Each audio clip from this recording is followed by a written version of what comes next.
You're looking really cool. Because the weather is also pretty cool out here. So what is your work about? I have no separation as to what's my life, what's my work. Profoundness of experience and impactfulness of your activity, this is all there is. That's why inner engineering, and that's my life, inner engineering. Sadhguru, when did you suffer the last time? But I've never really had any personal suffering.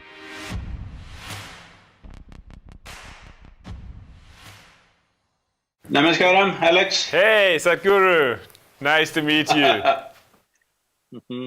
How are you doing? I'm doing great. I'm here outdoors. I'm sorry the way I'm dressed because very sunny out here. Yeah, you're looking really cool, to be honest. Well, because the weather is also pretty cool out here. Yeah, you're at the Grand Canyon, right? Yes, just outside the national park at the Grand Canyon.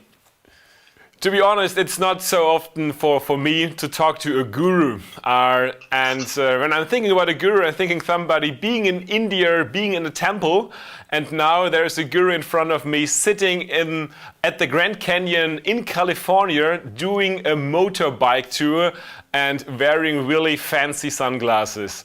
What kind of guru are you? No, just the shape of the sun.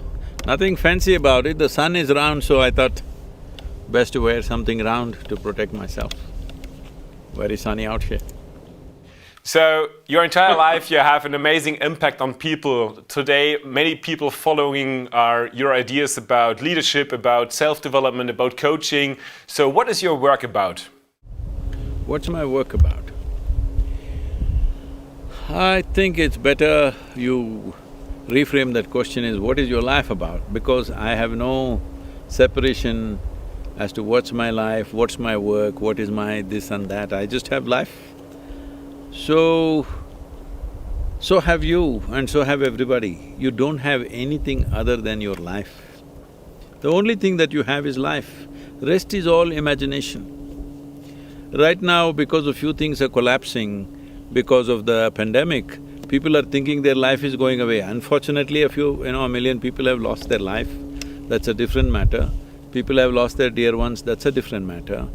Rest is all our making. The only thing we have is life.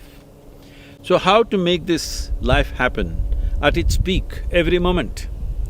Everybody has known some peaks. People have known peaks of happiness, joy, competence, ecstasy, compassion, love. Everybody has experienced this at some point. But the problem is sustainability, they are not able to sustain it. They hold those moments as cherished moments as if rest of the time they are not capable of it.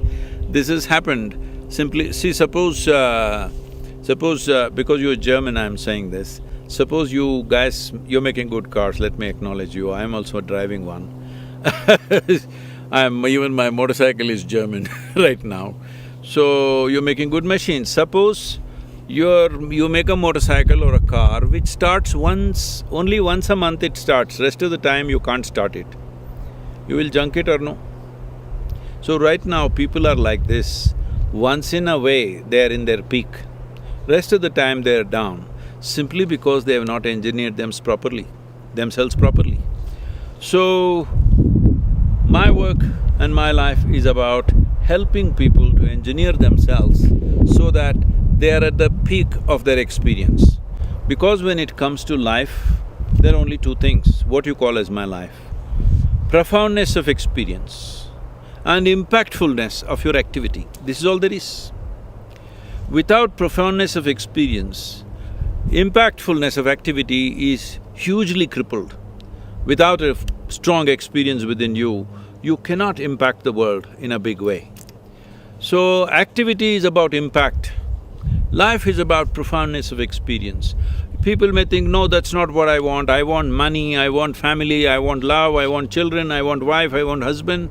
Well, all this you want only because you believe it will bring some profoundness of experience. So that's what I'm saying, how you do it is up to you. But profoundness of experience and impact in the activity that maximum impact that we can create with activity is all there is in life. For this, you need to be a well-engineered machine, and that's my work. That's why inner engineering, and that's my life, inner engineering. How do I get profoundness experience to have that inner strength in me? See, right now your whole experience of life is limited to 5 sense organs. What you see, what you hear, what you smell, what you taste, what you touch. From this you have gathered data. From that data, you're thinking things up. Right now, from where you come in Europe, too much significance has been given to human thought. In the yogic culture, we don't give any significance to your thought, but we are very, very interested in the quality of your attention. Because human attention is the most important thing. It is human attention which opens up doors. Most significant discoveries and realizations in the world happened when people had a very keen sense of attention. Say, for example, all these things happen in Europe, so I'm taking European examples. An apple fell. Apples were always falling. An apple fell, somebody was attentive, not thinking, just attentive, and laws of gravity. Well, a man tired of his work went and got into a bathtub, water overflowed, you have loss of flotation. A coffee kettle boiled over, there you have the steam locomotive or steam engine. Like this, most significant scientific discoveries also happened when human beings had the attention, not thought process. Because thought is just recycling of your existing data, nothing new will come out of it. Thought is a way of exploring the permutations and combinations of what you already know. You cannot know something new with your thought process, but attention can open up any door. If your attention is keen enough, intense enough and can be sustained, there is no door in the universe that cannot be opened for you. So, yeah, how do I get that state? I mean, Albert Einstein already said you don't solve a problem where you created it, so how can I change that? Well, we sent you in an engineering online program. I heard you did only 1 or 2 sessions. See, no attention. No, already three out of 7, yeah. And I really enjoyed it. I just started this week. See, today people are carrying attention deficiency as a badge on their sleeve. They say, my attention is only 2 minutes, 1 minute. Well, if you have no attention, you will not know life, because involvement can happen only with attention. Where there is no involvement, there is no life. Anything for that matter, the food that you eat, the people who are around you, the work that you do, or anything in the universe, where there is no involvement, there is no experience of life. Involvement will not come without attention. Attention is needed. With thought, you always go away from what is there. You're in this place, you're thinking something else. When you go to that place, you will be thinking about this place. This is the nature of the thought, because thought is just recycling of the memory that you already have. So how do I get on another level, not to thought, to experience, to feel, to create my life? There are 4 more sessions. Alexander. And to assist… To assist that, there are practices. Once you bring the necessary practices, you need to create a little distance between yourself and your psychological drama, yourself and your physiological drama.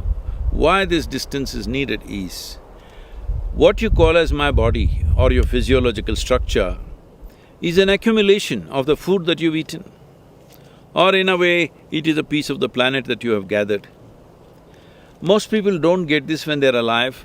Only when you bury them, they seem to understand they are part of the planet. Till then, they don't get it. But actually, you're just a piece of the planet. It's a food that you've eaten here. So it's an accumulation. What you accumulate can never be you, it can only be yours. So this body belongs to you, but it's not you. But that's not how you experience it right now.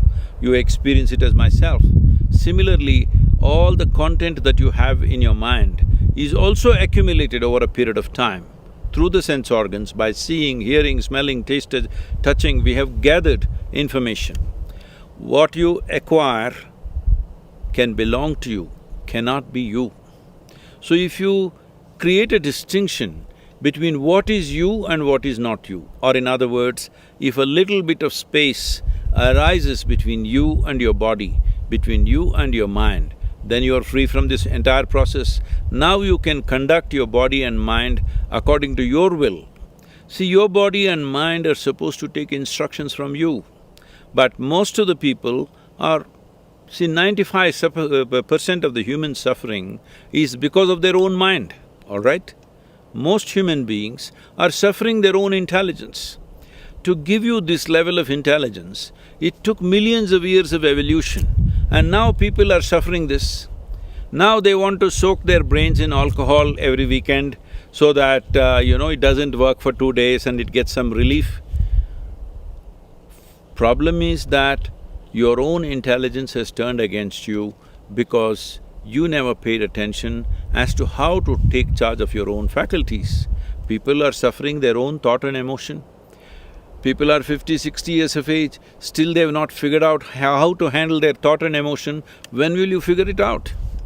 When? At the end of your life? It's time. This is what inner engineering is about. At least your body and mind should take instructions from you. For this, a little separation is needed. Probably at the end of this 7 sessions, you have a practice called Isha Kriya, otherwise it's just directly available on the app free of cost. People can do this Kriya. It will help you to create a little distance between yourself and everything that you've accumulated in the form of body and the psychological structure. Little space, this is the end of suffering, because the only 2 types of suffering that human beings know is physical suffering and mental suffering. Once there is a little space between you and that, there is no such thing as suffering. Only when there is no fear of suffering will you walk full stride in your life. Otherwise, every step is half a step. I feel this fear of suffering has crippled human genius, has crippled human competence, has crippled variety of possibilities that human beings could be, simply because always the question is, what will happen to me, what will happen to me? What will happen to me means what? Will I end up suffering? That's what it is about. Yeah, it sounds too easy to overcome yourself and to understand that you are more than your own body, and that this helps to stop suffering. Can you give us more details? Why is it so important to understand that, and what does it really mean in this, that you really are more than your body? What are we at the end of the day when we are more than our bodies? So this is crazy. Now you are asking me what you are. Now this is a big problem.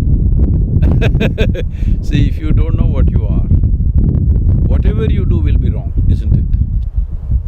See, for example, right now, you're using technology. I don't know whether you do it yourself or somebody else is doing it for you. Let's say the camera which is sitting in front of you. Somebody knows how to handle that. How do they know how to handle it? Because they know how it works, what is the engineering behind it, what it is, so they know how to use it. Because of that, you and me are talking efficiently. Suppose that person who handles your camera doesn't know what is what and he handles it, it not only will not work, above all, in 3 days it will be ruined. This is what is happening to human beings. They're just ruining themselves because they don't understand the fundamental mechanics of what this human mechanism is. Without knowing what this is, if you try to deal with such a sophisticated machine, do you agree with me? This human mechanism is the most sophisticated and complex technology on the planet. So when you are given such a thing, you must at least read the user's manual, isn't it? So what we are calling as inner engineering is a kind of a user's manual, how to deal with this. If you know how to operate this is the most fantastic machine. Human intelligence should be a solution for everything. But human intelligence has become the biggest problem. What people are suffering, see, if I'm with you, Alex, and I'm suffering, I can say I'm suffering because of you. Always people are doing this to each other. But I'm sitting here alone in Grand Canyon and if I'm suffering, obviously I'm in bad company, isn't it? If people are alone and suffering, people are alone and suffering all over the world, this means what? That you're in bad company. So what should you fix? This is the first thing you should fix. Before touching the world, this must be fixed. So, you're working a lot with meditation and yoga. How does yoga and meditation helps getting to that point? When you use these words, yoga, meditation in the West, it's become so distorted, it's hard to correct the original definition. The word yoga means union, not twisting and turning. I don't know what sort of yoga they're doing in Germany. What sort of yoga that's happening in United States scares me. Because it's all become like a sport, twisting, turning, doing this, doing that. It's not about that, it's about union. What is union? Is it true that right now we're breathing? Both of us are breathing, isn't it? So, what you exhale, the trees are inhaling. What the trees exhale, you're inhaling. So I'm saying there is already a union with everything around you.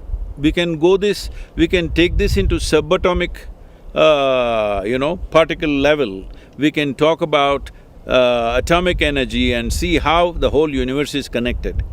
Now the problem is it's not in your experience.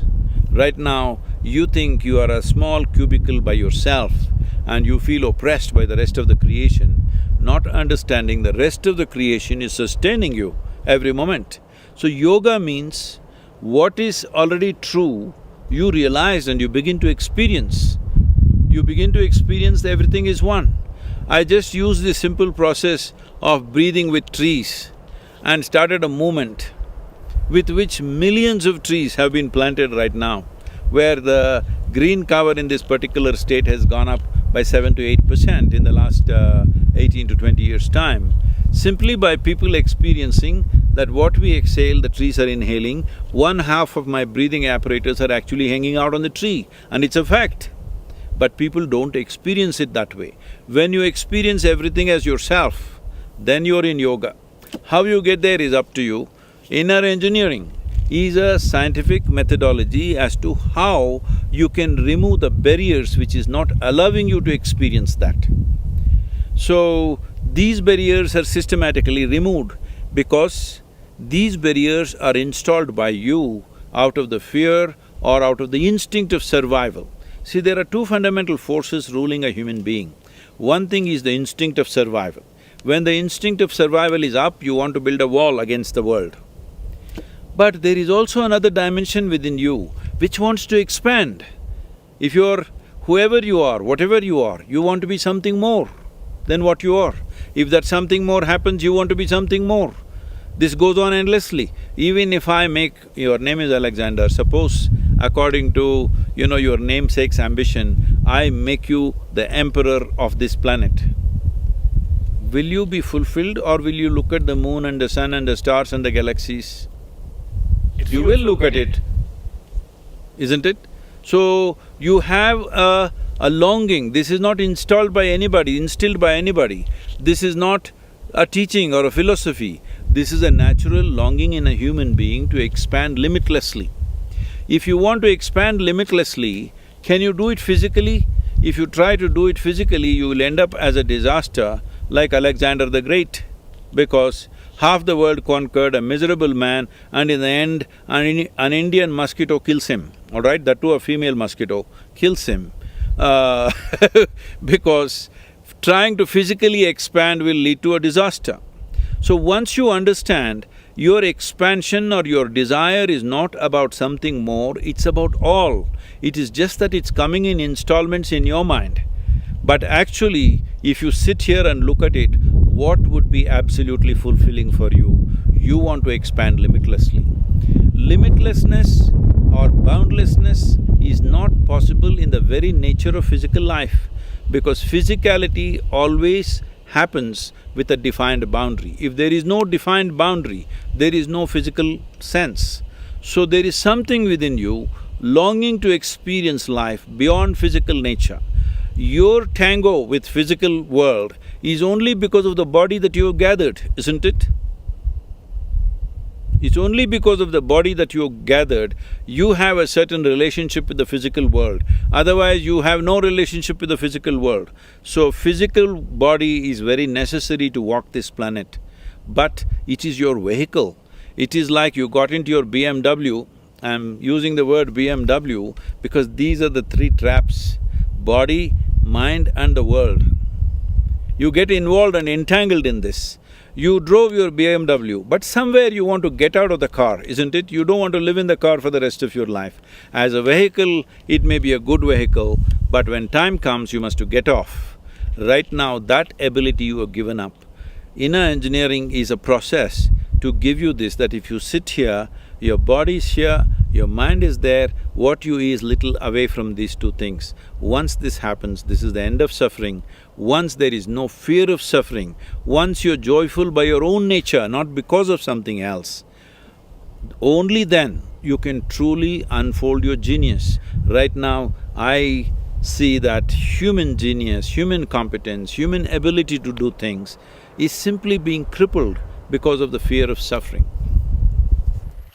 Sadhguru, when did you suffer the last time and how did you deal with that?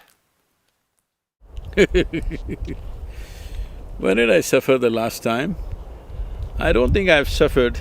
I've suffered with other people, but I've never really had any personal sufferings because when I was young, before I was 25 years of age, largely everything worked the way I want. I was successful with what I was doing. Here and there small mishaps, but I didn't care what happened because when you're young, you don't much care. If one thing goes wrong, another thing will happen. So, I don't think I have any… I'm not qualified to say that I have deeply suffered, so I'm like this, no. I have experienced other people's suffering as my own many times, many times. But otherwise, I made myself like this. What happens within me is determined by me. If what happened within you is determined by you, would you choose suffering or joy? Joy. I also made the same choice.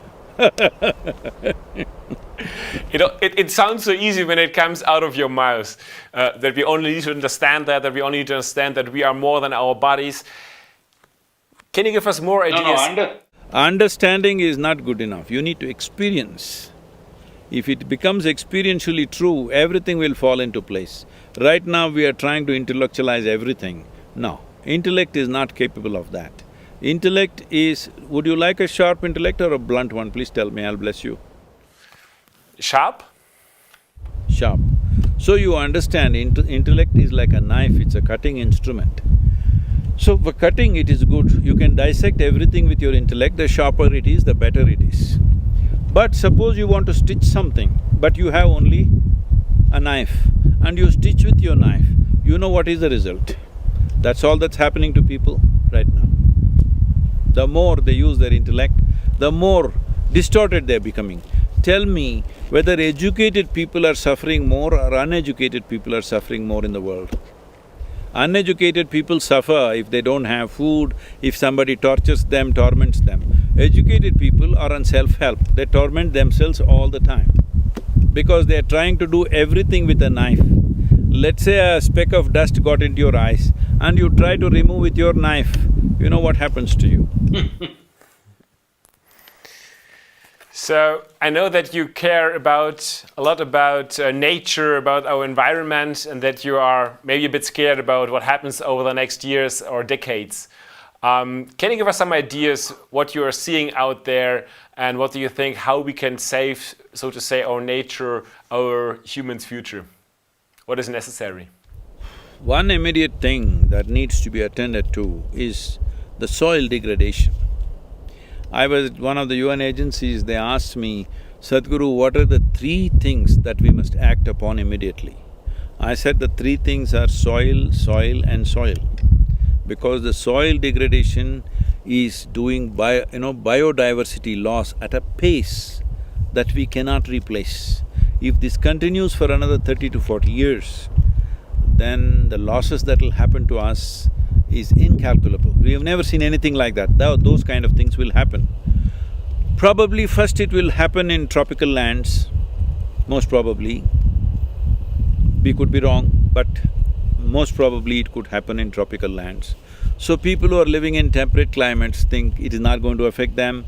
Anyway, others are going to die, that'll make it easy for them to go and conquer those lands or exploit those resources or whatever. These thoughts are there in people's minds, unfortunately, because they want land minus the people. There are many ambitious people who are thinking on those lines. So, soil is one thing. There are on an average, there is about 39 inches of topsoil. This soil in the last 50 years' time had degraded phenomenally simply because it's not under shade, there is no vegetation, everything is plowed and farmed or constructed upon. So if we do not take care of the soil health, the richness of the soil will directly determine the richness of our lives, because this body is just the soil that we walk upon. This body is not different from the soil that we walk upon. All life, from microbial life to insects to worms to birds, plants, animals, trees, human beings, over 85% of the life is sustained by this 39 inches of topsoil. If we take care of this as an emergency measure, other things can be addressed, it'll give us time to address other things. But if soil degradation happens and desertification happens across the world, then all these other things like, air pollution, water pollution, these things can be dealt with very quickly with policy changes and a determined effort. Within a few years you can fix it. But soil regeneration will not happen in a few years, it's a long-term process. If we start now, in 25 years we can have a richer planet, soil-wise. And that will lead to richer life on the planet, biodiversity on the planet, because human beings need to understand worms, insects, birds, animals, trees, everybody has a role to play in our life. If tomorrow morning all the microbes disappear, the life will end right now. If all the worms disappear, in about 1.5 to 2 years, life will end. If all the insects disappear, in 4 to 6 years, life will end. But if all of us human beings disappear, planet will flourish. We must understand what is our role here, what is the significance of our presence here. Yeah. I expected an answer on consciousness from you. See, human consciousness is very important if you want to fix any of these things. This is not going to happen without this. As a part of this, we've started a movement called Conscious Planet. All of you who are in this leadership process must join this thing. We want you to own this movement, because this is not my individual movement or not my organization's movement. This has to be owned by everybody. The idea is to make at least 60% of the voting population in the world conscious as to what are the 5 things that must happen in their countries, what are the 2-3 things that should never happen in their countries. We are working on this. We are trying to bring in all the world's political parties in the democratic countries to be part of it, to make sure in every nation, on the election manifestos of every political party, at least the number 2 item must always be ecology. If this happens, then policies will change, budgets will come in, government machinery will fall behind it, only then there's a real solution. Otherwise, you and me can talk as much as we want. Without government machinery, budgets and policy changes happening, there's no real change. For these difficult COVID times, you started an initiative. You already talked about your inner engineering course, and I promise you I will do the last 4 chapters as well. And you have a free offer for… You must do a practice called Isha Kriya, which is available on the app itself, free for everybody. You and your friends should do this, because this will give you a little space between you and your mind, so that your physiological and psychological dimensions of life will come under your control. It's very, very important to do that. Yeah. If you have a good car, you must be a good driver too, otherwise it'll be a mess Isn't it? And you have a free offer for everybody who is now caring for the people out there, policemen, but also every healthcare professional. So the whole greater community, everybody who's listening now is invited to do your inner engineering course for free. And I'm very thankful for your initiative. And everybody who's not a COVID warrior but interested in it as well, you have a special offer right now, which is 50% off, and I really can recommend it. And I'm very thankful for making that possible, Sadhguru. Thank you very much. All the best to whatever endeavors you're taking up, because this needs a sustained effort from everybody. You are all the next generation of people. You need to be focused on what we create in this world during our time. This is our time on the planet. What significant things we'll do, what wonderful things we will do, or what horrible things we will do is just in our hands. This is our time on the planet. We must make this the best time ever in the history of humanity. May I ask you one last question, Sadhguru? You have a lot of… Tell me. You have a lot of volunteers which are working for your Isha Foundation. They're helping people. We also educate people to get coaches, greater coaches. What is your best advice you give people who help other people to develop their own potential, to serve others? Your best advice? See, the best thing you can do is, it's not by advice, it's not by teaching that somebody will change around you. The best thing is that you must become an inspiring human being. Inspiring human being means you make yourself in such a way that 10 people around you aspire to be like you. They must see you as the ideal. And when you make this kind of a person, you must also estimate and see the kind of persona that you are exhibiting. Is it for large-scale well-being? There may be no absolute well-being, there may be always somebody who argues this is all bad, that's always there. But in your consciousness, have you fixed this, that you as a person is a conscious person who structures yourself in such a way that you are for maximum well-being on the planet? And that will naturally be inspiring. If you act in an inspiring way, if you live in an inspiring way, people around you will naturally grow up to that. Thank you very much. Thank you, Sadhguru. Have a good time in California. Was a pleasure. Thank you.